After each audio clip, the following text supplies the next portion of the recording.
اس طرح ایک شخص دوسرے سے آگے بڑھنے کے لیے گھر بنا کر یا پھر اس کی ترمیم و مرمت کر کے یا توسیع کر کے اللہ کی ناراضگی اور غضب مول لیتا ہے۔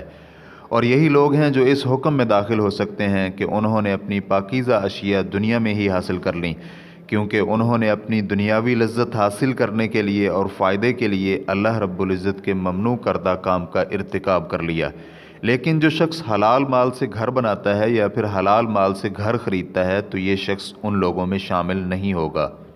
سوم، اس سے ہم یہ جان سکتے ہیں کہ فی ذاتی ہی گھر تعمیر کرنے میں کوئی اجر و ثواب نہیں ہے، وگرنہ تو وہ مالدار لوگ جو کروڑوں روپے کا گھر اور محلات تعمیر کرتے ہیں یہ لوگ جنت میں سب سے اعلیٰ اور اونچے درجے میں ہوتے۔ چنانچہ وہ دینار جو ایک مسلمان شخص اپنا گھر تعمیر کرنے کے لیے خرچ کرتا ہے اس کے مقابلے میں آخرت میں کوئی اجر و ثواب نہیں ملے گا۔ امید ہے کہ وہ گناہ سے بچ جائے گا، کیونکہ اجر و ثواب تو اسے اس کی نیت پر ہوگا کہ اس نے گھر بناتے وقت اپنے اہل و عیال اور خاندان کو ضائع ہونے سے محفوظ کرنے کی نیت کی تھی اور انہیں ایسی رہائش میں جگہ دینے کی نیت کی جس میں ان کی عزت و تکریم محفوظ رہ سکے۔ لیکن فی ذاتی ہی گھر بنانے میں کوئی اجر و ثواب نہیں بلکہ نیت کا اجر و ثواب ملے گا، اور اگر نیت اچھی نہیں تو پھر اسراف اور فضول خرچی اور فخر کرنے اور دکھلاوا کرنے کی وجہ سے گناہ ہوگا۔ مستقل فتویٰ اور علمی ریسرچ کمیٹی کے علماء نے عمارتیں تعمیر کرنے کی احادیث کی تخریج کرنے کے بعد کہا ہے، یہ اور اس معنی میں جتنی بھی احادیث وارد ہیں جن میں کچھ تو صحیح اور کچھ حسن درجہ کی ہیں اور کچھ صحیح نہیں ہیں، جن میں حجت اور دلیل پائی جاتی ہے کہ وہ احادیث فخر اور دکھلاوا اور اسراف و فضول خرچی کرنے پر محمول کی جائیں گی، کیونکہ یہ حالات اور اشخاص اور جگہوں اور وقت کے مختلف ہونے کے اعتبار سے مختلف ہوگا۔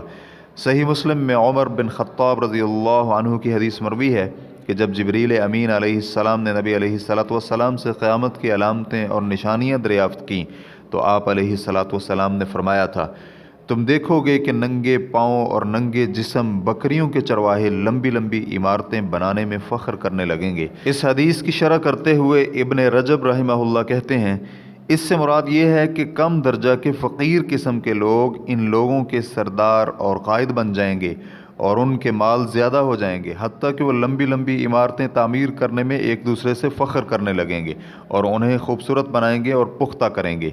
امام نووی رحمہ اللہ نے بھی صحیح مسلم کی شرح میں اس حدیث پر بات کرتے ہوئے بھی یہی معنی ذکر کیا ہے۔ لیکن جب عمارت کسی شرعی غرض اور مقصد کے لیے لمبی بنائی جائے، مثلا محتاج افراد کے لیے رہائش اور گھر تعمیر کرنے یا پھر انہیں کمائی کا ذریعہ بنانا یا پھر کثرت عیال کی بنا پر، تو ہمیں تو یہی ظاہر ہوتا ہے کہ اس میں کوئی حرج نہیں، کیونکہ معاملات تو مقاصد پر مبنی ہوتے ہیں۔ نبی علیہ السلام کا فرمان ہے، اعمال کا دار و مدار نیتوں پر منحصر ہے اور ہر شخص کے لیے وہی ہے جو اس نے نیت کی۔ اس حدیث کو امام بخاری اور امام مسلم رحمہم اللہ نے عمر بن خطاب رضی اللہ عنہ سے روایت کیا ہے۔ ریفرنس کے لیے دیکھیے فتاوی اللجنۃ الدائمۃ للبحوث العلمیۃ والافتاء، جلد نمبر 4 صفحہ نمبر 490۔ شیخ محمد بن صالح العثیمین رحمہ اللہ سے سوال دریافت کیا گیا، ہمیں بتایا گیا ہے کہ گھر کے علاوہ ابن آدم کے ہر کام کا اسے اجر و ثواب حاصل ہوتا ہے، کیا یہ صحیح ہے؟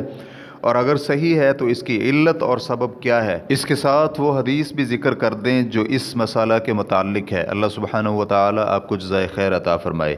تو شیخ رحمہ اللہ کا جواب تھا، جی ہاں، یہ اس شخص کے بارے میں وارد ہے جو اپنا مال مٹی میں صرف کرتا ہے، یعنی ایسی عمارت بنانے میں جس کی اسے ضرورت ہی نہیں، لیکن جس کی اسے ضرورت ہو تو یہ زندگی کی ضروریات میں شامل ہے۔ جب انسان اپنے اوپر خرچ کرے جو ضروریات زندگی میں شامل ہو تو اسے خرچ کرنے پر اللہ رب العزت کی رضا کے حصول کی بنا پر اجر و ثواب حاصل ہوگا، لیکن فخر کرنا اور لمبی لمبی عمارتیں تیار کرنے میں کوئی خیر و بھلائی نہیں ہے، بلکہ اس میں مال ضائع کرنے کے علاوہ کچھ نہیں۔ لیکن وہ عمارت جو انسان اپنی ضرورت کے لیے بنائے تو جب وہ اللہ کی رضا چاہے گا تو اسے اس پر اجر و ثواب حاصل ہوگا، کیونکہ نبی علیہ السلام نے سعد بن ابی وقاص رضی اللہ عنہ کو فرمایا تھا، یہ جان لو کہ تم جو خرچ بھی اللہ کو راضی کرنے کے لیے کرو گے تمہیں اس پر اجر و ثواب دیا جائے گا، حتیٰ کہ جو تم اپنی بیوی کے منہ میں لقمہ رکھتے ہو اس کا بھی اجر تمہیں دیا جائے گا۔ ریفرنس کے لیے دیکھیے اللقاء الشہری، لقاء نمبر 15 سوال نمبر 6۔ چہارم، آنے والے چند نکات سماعت کرنے سے آپ کو اپنے سوال کا جواب مل جائے گا۔ نمبر 1، گھر حرام مصدر سے خریدنا جائز نہیں، مثلا سودی قرض یا پھر غصب کردہ اموال سے۔ نمبر 2، صرف گھر بنانے پر اجر و ثواب حاصل نہیں ہوتا جب تک کہ گھر بنانے والا شخص اپنے اہل و عیال کے سر چھپانے اور انہیں جگہ دینے کی نیت نہ کرے اور انہیں گرمی و سردی سے محفوظ رکھنے کی نیت نہ کرے۔ اس طرح سے اس کی نیت پر اجر و ثواب ہوگا، نہ کہ صرف فی ذاتی ہی گھر بنانے پر۔ نمبر 3، مسلمان کے لیے فخر کرنے اور دکھلاوا کرنے کے لیے گھر بنانا جائز نہیں، اور اگر وہ ایسا کرتا ہے تو یہ گناہ ہے۔ نمبر 4، اس میں کوئی معنی نہیں کہ گھر سوئمنگ پول یا باغیچہ پر مشتمل ہو، لیکن شرط یہ ہے کہ اس میں کوئی اسراف اور فضول خرچی اور اس کے حجم اور قیمت میں مبالغہ نہ کیا گیا ہو۔ اور پھر وسیع گھر تو صاحب بیت کے لیے سعادت کا باعث ہے۔ سعد بن ابی وقاص رضی اللہ عنہ بیان کرتے ہیں کہ رسول اللہ صلی اللہ علیہ وآلہ وسلم نے فرمایا، 4 اشیاء سعادت مندی میں شامل ہوتی ہیں: نیک اور صالح بیوی، وسیع گھر، نیک اور صالح پڑوسی اور اچھی سواری۔ اور 4 اشیاء بدبختی اور نحوست کی علامت ہیں: برا پڑوسی، بری بیوی، تنگ گھر اور بری سواری۔ اسے ابن حبان نے صحیح ابن حبان حدیث نمبر 1232 میں روایت کیا ہے، اور علامہ البانی رحمہ اللہ نے سلسلۃ الاحادیث الصحیحہ حدیث نمبر 282 اور صحیح الترغیب حدیث نمبر 1914 میں صحیح قرار دیا ہے۔ مناوی رحمہ اللہ کہتے ہیں، قولہ صلی اللہ علیہ وآلہ وسلم وسیع مسکن، یعنی اس میں رہنے والے کے لیے وہ کثیر المنافع ہو، اور اشخاص کے مختلف ہونے کی وجہ سے گھر کی وسعت بھی مختلف ہوگی، کیونکہ ہو سکتا ہے کہ وسیع کسی دوسرے شخص کے لیے تنگ ہو، اور اس کے برعکس بہت سارے تنگ گھر کسی شخص پر وسیع ہوں۔ ریفرنس کے لیے دیکھیے فیض القدیر جلد نمبر 3 صفحہ نمبر 302۔ نمبر 5، گھر تعمیر کرنے کا خرچ اور گھر خریدنے کے ریٹ میں اسراف و فضول خرچی کا ضابطہ خریدنے والے کی حالت کے مطابق ہوگا۔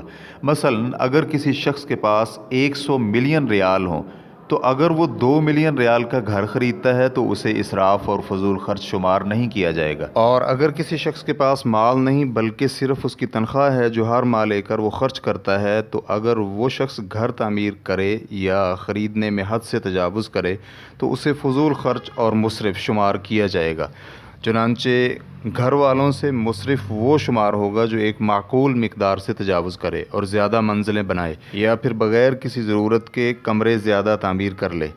اور فضول خرچ اور مبذر اسے کہا جائے گا جو بغیر کسی ضرورت کے ہی گھر بنا لے، یا پھر اس نے مال میں تساہل سے کام لیتے ہوئے عمارت تعمیر کرنے میں اپنا مال صرف کر لیا۔ شیخ محمد بن صالح العثیمین رحمہ اللہ سے پوچھا گیا، ایک شخص نے 2 ملین ریال کا گھر خریدا اور پھر اس میں 6 لاکھ ریال کا سامان تیار کرایا اور اس کے بعد 3 لاکھ ریال کی گاڑی خریدی، تو کیا یہ شخص مسرف اور فضول خرچ شمار کیا جائے گا یا نہیں؟ اور گھروں کا تحفہ دینے کا حکم کیا ہے؟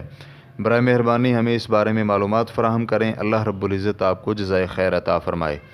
تو شیخ رحمہ اللہ کا جواب تھا، الاسراف، حد سے تجاوز کرنا اسراف کہلاتا ہے۔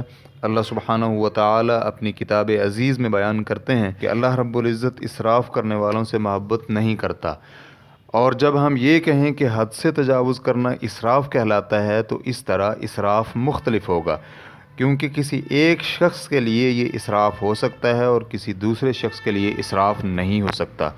چنانچہ جس شخص نے 2 ملین ریال کا گھر خریدا اور اس میں 6 لاکھ ریال کا سامان ڈالا اور پھر 2 لاکھ ریال کی گاڑی خریدی، تو اگر وہ غنی اور مالدار ہے تو مصرف نہیں کہلائے گا، کیونکہ بہت زیادہ غنی اور مالداروں کے لیے یہ بہت آسان چیز ہے۔